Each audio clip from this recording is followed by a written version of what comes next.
We want to warehouse the proceeds of the sale of Safaricom, which again has a problem. I don't agree with the way they are doing it. Like I didn't agree with the privatization of pipeline.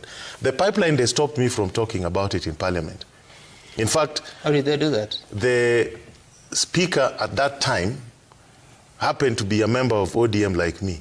But he came and I didn't know he was going to sit on the chair. So he came and he asked me, what do you want to say about this thing? So I explained to him. When he sat there, he refused to give me a chance to speak. Wow. And later he told me, I was not going to allow you. I looked at him and I told him, you know, it is your loss. It's not my loss. It is a loss of the country. My argument was this. For privatizing Kenya Pipeline, you need a strategic investor. Somebody with the knowledge, technical capacity and financial wherewithal to create new streams of business for Kenya Pipeline and to extend the pipeline into southern Ethiopia and northern Uganda and parts of southern Sudan. So to float the shares in Nairobi Stock Exchange, yes, would not yield you the financial resources that you need, yeah, to develop the pipeline as a transnational business across the borders. On the Safaricom issue, my thinking is completely different. We don't need further flotation in the stock exchange.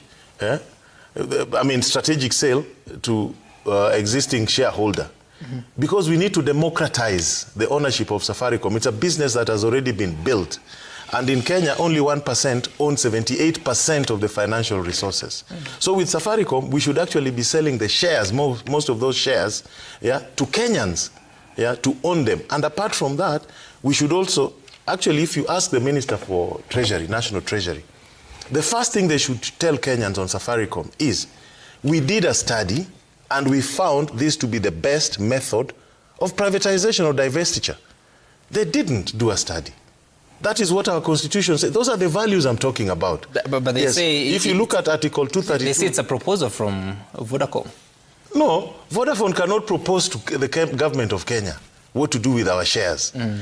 The National Treasury should have commissioned a study, independent study, and said, these are the options we have. If we do a strategic sale, if we do further divestiture through share flotation, yes, what are the options? What are the costs? What are the merits? How much will the capital... You know, so there's no such study. Mm. Somebody somewhere has just woke up, and you know Safaricom has this bad reputation, the original sin of Mobitelea, yeah, where shareholding was warehoused for politicians.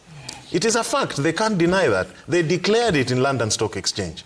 And they've not even told us what they did with the Mobitelea shares. Yeah? So if you think about all these issues, then we are not bringing the value system into our Singaporean dream. And without those value system, we are wasting time. That is what I'm saying. In Singapore, they would have done a study, they would have picked the best and the brightest to advise them, things would have been made public, Lee Kuan Yew would have gone and explained them in town halls.